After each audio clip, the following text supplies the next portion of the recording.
every small business, whoever you are, you've got to innovate. And innovation is, and even with innovation, I think there are a lot of changes in this new budget. In this budget, Sandie, can you tell us what the main changes are? And similar to what Raj said, I think it was a bit quiet on the, strong innovation plays, but it had it intertwined throughout all of the announcements. Which I thought was really interesting around the focus on using innovation to kickstart the economy, to bring back manufacturing onshore, and to ease some of those supply chain pressures that we've seen really come to the fore during the pandemic. Interestingly, there was a $15 billion National Reconstruction Fund that's going to be jointly funded by the government, private sector and superannuation funds. And that's really around modern manufacturing, technology and innovation projects. So that's a big cornerstone of the budget. A lot of other things are really aimed at the mums and dads voters. So things like aged care, childcare subsidies, cost of living measures. So we all, enjoyed that reduction at the fuel pump. But then also there's this focus too on creating new jobs. So again, what you're talking about, the drive towards digitisation is really interesting. And what the government has done here is really pledged to support the creation of, I think, 1.2 million technology jobs by 2030.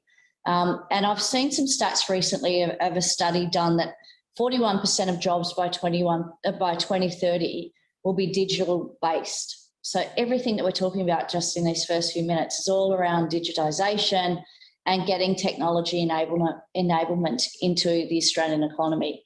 Sitting underneath that, obviously, is innovation, and that's sort of the rock of how to get these technology enablements and digitisation up and running. And as you say, it's not just about plugging and playing, it's about doing some different things in your business. So really pleased to see that the government's acknowledging that innovation is really at the cornerstone of that digital, revolution that they want to power up by 2030, which is pretty short time frame. Both the opposition, what's interesting this year, I did pay a bit more attention to the opposition reply than I normally would. And obviously the budget was a bit earlier this year than it normally is as well. But the budget reply by the opposition was very similar. It was all about focus on our natural resources, focus on bringing back sovereign manufacturing, and those two things combined to kickstart us through to getting some productivity increases. So a lot of new job creation, a lot of new projects will be starting as a result of the funding that's been put into these projects. So that's exciting from a business point of view.